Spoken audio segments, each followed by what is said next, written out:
Bonjour à tous, Des Auto Transact à Lange, précurseur et leader dans les stratégies de dépollution depuis 2014. Alors réseau plus que pro également, vous l'avez vu, voilà. Donc aujourd'hui je vais donner une simple astuce à titre pédagogique bien sûr, parce que simplement c'est pas extraordinaire comme c'est pas de nouveauté, mais bon, l'objectif c'est aussi d'aider ceux qui savent pas trop ou qui viennent d'acquérir la machine, Bardal Evo 360, qui permet de traiter efficacement le filtre à particules, voilà, et puis bien d'autres choses. Voilà, l'objectif, voilà, c'est de montrer un petit peu comment que ça fonctionne. Alors simplement pour envoyer les produits, on a cette durite là de la machine qui va qu'on va brancher tout simplement au niveau du capteur ici, capteur pression de sens échappement. Vous avez vu, vous avez deux durites, et l'une des deux, il va falloir donc brancher cette durite de la machine sur l'un des deux tuyaux. Voilà, les deux tuyaux qui vont sur les deux petites bites là du capteur pression de sens échappement qui contrôle la fonction FAP, donc filtre à particules. Donc l'idée c'est de mettre en route, c'est ce qu'on vient de faire, et de voir quelle durite envoie le plus de chaleur, c'est-à-dire le plus de pression des gaz d'échappement. Et là on voit bien facilement que c'est celle-ci et non pas celle-là. Donc celle-ci, vu qu'elle n'envoie pas vraiment de gaz, on va considérer que c'est la sortie. Et ici, donc, on sent bien, celle-ci, c'est donc l'entrée, tout simplement. Puisqu'on a une forme de contre-pression qui remonte, voilà, qui est signe de FAP plus ou moins encrassé. Donc c'est sur celle-ci, puisque c'est là qu'on a le plus de pression, on va brancher donc la durite de la machine. Voilà.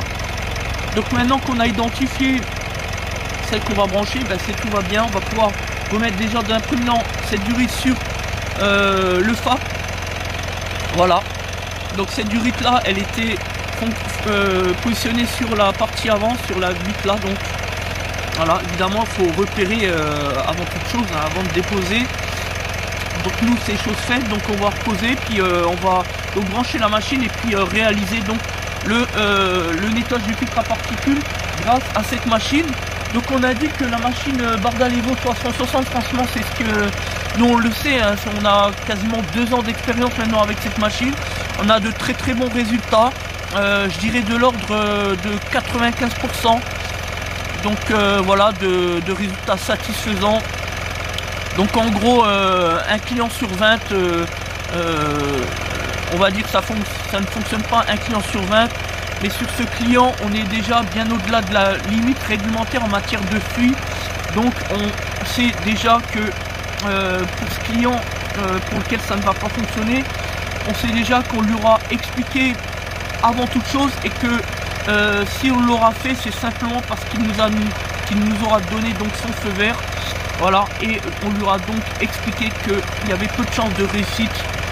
Voilà, mais comme dans toute situation analogue, il faut bien comprendre que globalement c'est nous le professionnel, c'est nous qui avons l'obligation d'informer le client. Si on ne le fait pas, eh bien ça reste une prestation avec le principe de l'obligation de résultat, et donc le client on ne le fait pas payer si ça ne fonctionne pas, sauf comme on l'a dit à l'instant, si on lui explique la situation, on lui explique qu'il y a peu de chances de résultat, et que s'il souhaite toujours le faire, forcément derrière il y a des produits, etc. Il faudra qu'il paye l'intervention. Voilà, c'est le principe de l'obligation de résultat. Voilà, c'est le devoir du professionnel. Donc merci de nous faire confiance. C'était Des Auto Transact à Lange, réseau plus que pro pour la défense du consommateur.